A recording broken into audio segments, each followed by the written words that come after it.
बागेश्वर धाम धीरेन्द्र शास्त्री जी के समर्थन में आए सभी संतों ने क्या कहा, आइए जानते हैं क्रम अनुसार उनके विचार।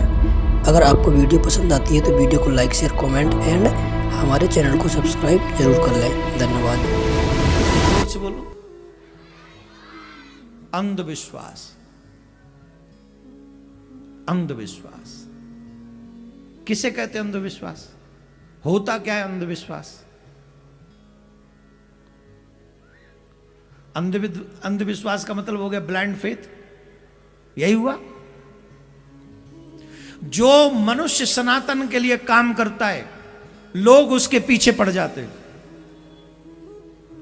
अभी कुछ दिन से आप देख रहे होंगे हमारे छोटे अनुज बागेश्वर धाम वाले महाराज जी, धीरेन्द्र कृष्ण शास्त्री जी महाराज,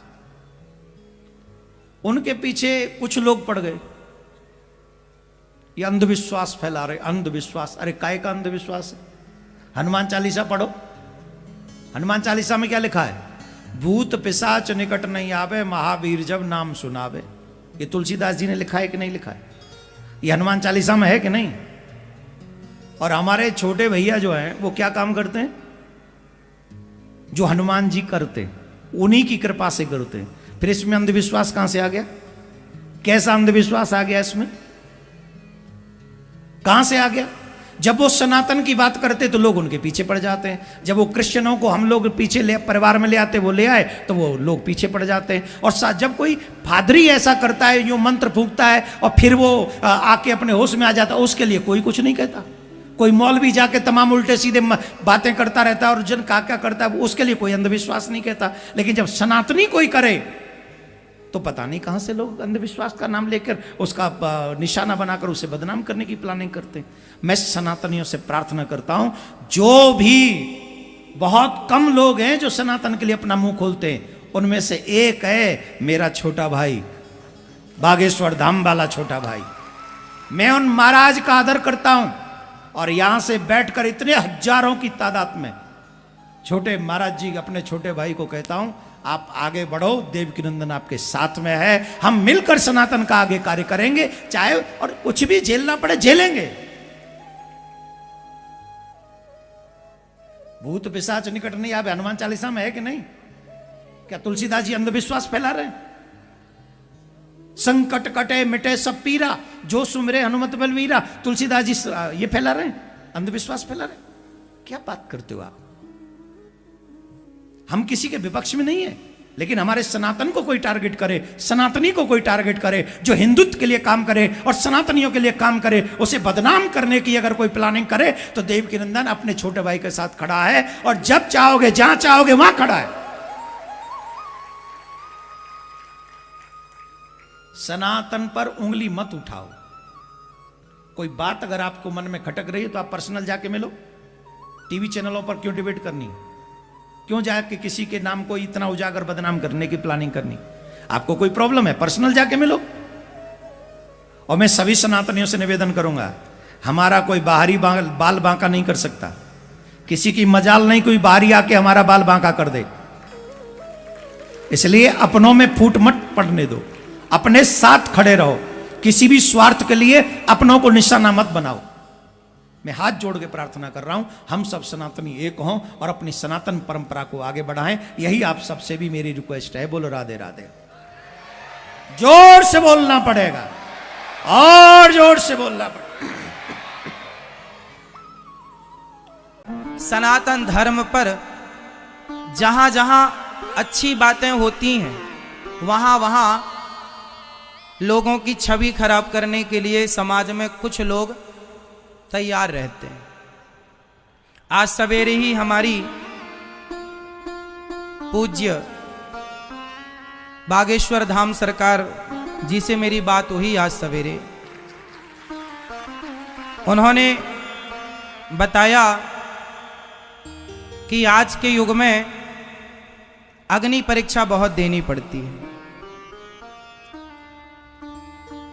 एक बात बताऊं मेरी मां, हमारे ऋषि मुनियों के आशीर्वाद से हमारे सनातन धर्म में आज भी विशेष प्रकार की शक्तियां आज भी मौजूद हैं।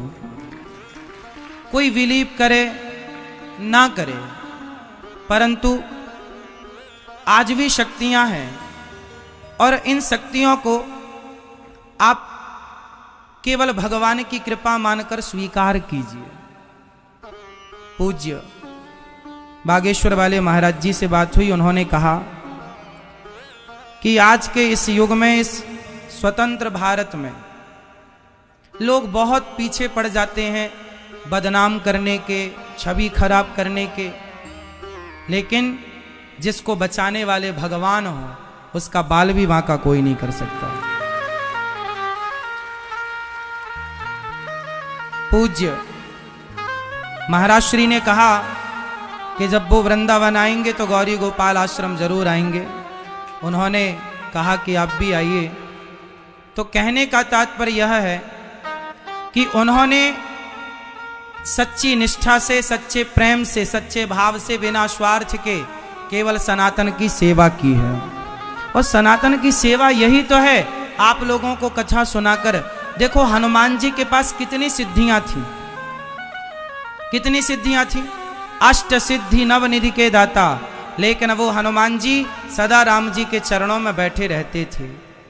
तो कहने का अर्थ ये है कि स्वामी जी, चाहे ये दास अनिरुद्ध हो, चाहे बागेश्वर वाले स्वामी जी हो, हम दोनों का और ऐसे तमाम हमारे देश के कथावाचक केवल आपको सच्ची अच्छी कथा सुनाकर भगवान के चरणों तक ही तो पहुंचाते हैं।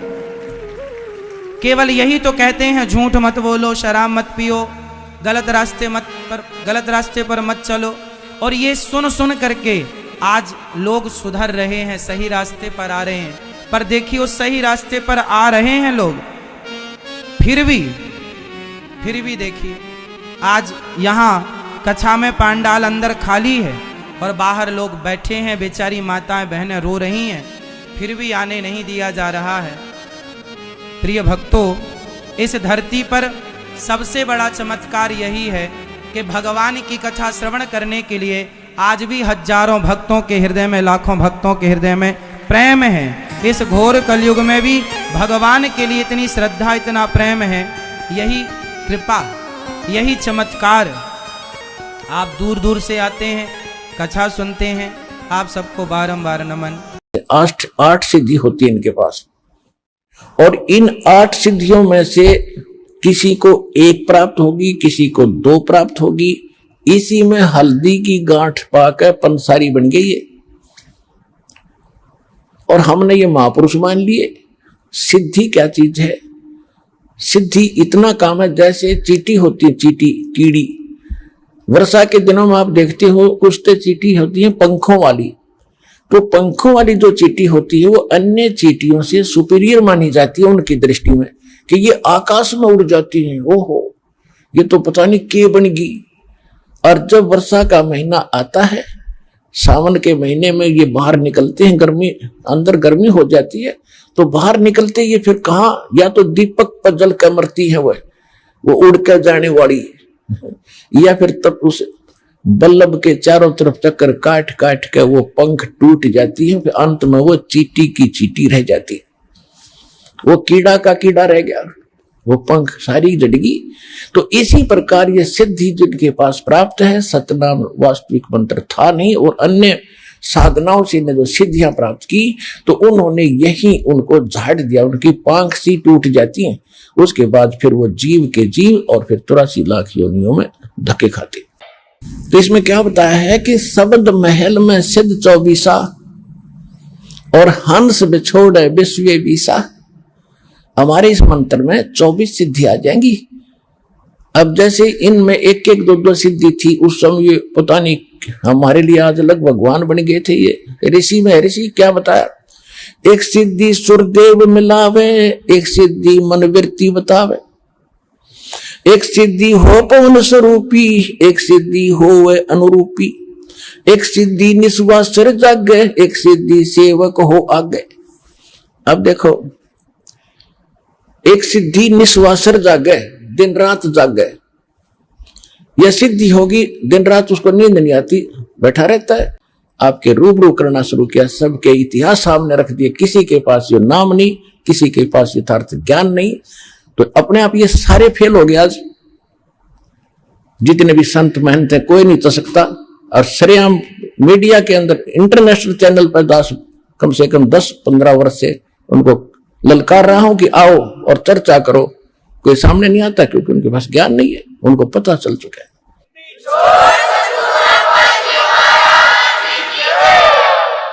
और ये भोले श्रद्धालु उनको भगवान मानने बैठे, नकलियों को संत मान रहे हैं।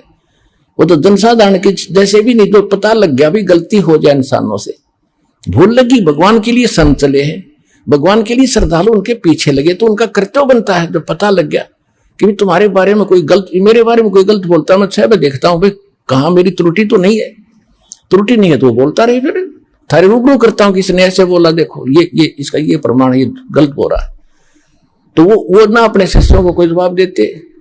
तो इसे सिद्ध है कि वो फेल हो लिए और ये श्रद्धालु एक दिन आवेंगे, क्योंकि सबको पता है कि अनमोल जन्म ऐसे बर्बाद करने का नहीं है, एक दिन ज्ञान होगा।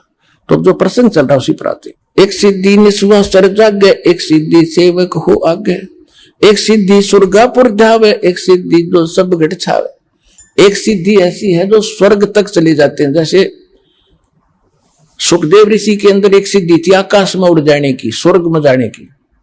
वो स्वर्ग में पहुंच गया तो वहां जाकर उसको पता चला कि भी गुरु बिना तो बात बने नहीं, तो पिछले संस्कार से बैटरी चार्ज है, तेरे पिछले संस्कार हो जाए। अब यह सिद्धि तुझे पूर्व जन्म से प्राप्त है, ये जिस दिन खत्म होगी उस दिन ये पंख कट जाएंगी, जीव का जीव रह जाएगा। तो तब उसकी अकल ठिकाने आई, तब उन्होंने राजा जनक से दीक्षा ली। एक सिद्धि सेवक हो आगे, एक सिद्धि स्वर्गापुर धावे, एक सिद्धि जो सब घट छावे, एक सिद्धि सब सागर पीवे, एक सिद्धि जो बहु जुग जीवे। एक सिद्धि है जो सब सातों समुद्रों को पी सकता, उस सिद्धि प्राप्त प्राणी। जैसे अगस्त ऋषि ने सातों समुद्रों को एक ही घूंट में पी लिया था। अब क्या हो गया, उसके कारण कितना प्रसिद्ध हो गया, सभी देवताओं ने, ऋषियों ने हाथ जोड़े, प्रार्थना की, महाराज यह तो बात बिगड़ जाएगी, यहाँ का वातावरण नष्ट हो जाएगा, सब पाप लग जाएगा। तो प्रार्थना करने से वापस छोड़ दी, फिर समुद्र भर गए, तो क्या हो गया, मुक्त। और परमात्मा इन सारे समेटेगा, जब इकट्ठी कर देगा सेकंड में। तो वो उस मालिक के पास पराशक्ति है, पराशक्ति पूर्ण पटरानी, इन सिद्धियों की जननी है वो तो और ताकतवर है, उस मालिक के पास है। और सतलोक की कहूं निशानी, गरीबदास जी कह रहे। इसमें काफी वर्णन है, इसमें समय ज्यादा लग जाएगा, अब इतना ही पर्याप्त है जो संकेत समझाना था दास ने आपको। कहते हैं 24 को ना मन चावे, इन दाखे भी नहीं। देखो पुण्यात्माओं, जैसे बहुत से भगत देखे, उनकी प्रार्थनाएं भी आती हैं और वैसे भी मिलते समय भी कहते हैं जी मैंने गलती कर दी। अपने अभी बता रही थी एक बहन कि मैंने अपनी भाई के नाम ले रखा था, उसने मैंने उसको कह दिया कि तू ठीक हो जा, तेरी बीमारी मेरे लग जा। वह ठीक होगी, मेरे लगी। हम फिर ये पंगा क्यों मोल लो तुम। तो कहने का भाव ये है, ये गलतियां करनी छोड़ दो, दिक्कत हो जाएगी, क्योंकि भक्ति करो तो ढंग से करो। अब इसको तो हम इतना सस्ता मान रहे हैं, अब तू अपनी भतीजी ने दे देना 20 लाख रुपये, दे कर दिखा, चौने भी ना दे, और दे तो वही वापस दे दिए मेरे। उस धन का आपको पता है, इस धन का आपको पता ही नहीं कितना कीमत आपको कहां आवश्यकता पड़ेगी। तो इसलिए ये सारा कुछ ज्ञान देकर आपको सतर्क किया जा रहा है कि कहां आप फाउल होते हैं, कहां आप मार खाते हैं, और कौन सा धन कितना कीमती आपका है, और इसको आपने कैसे सुरक्षित रखना है ताकि मोक्ष आपको प्राप्त हो सके।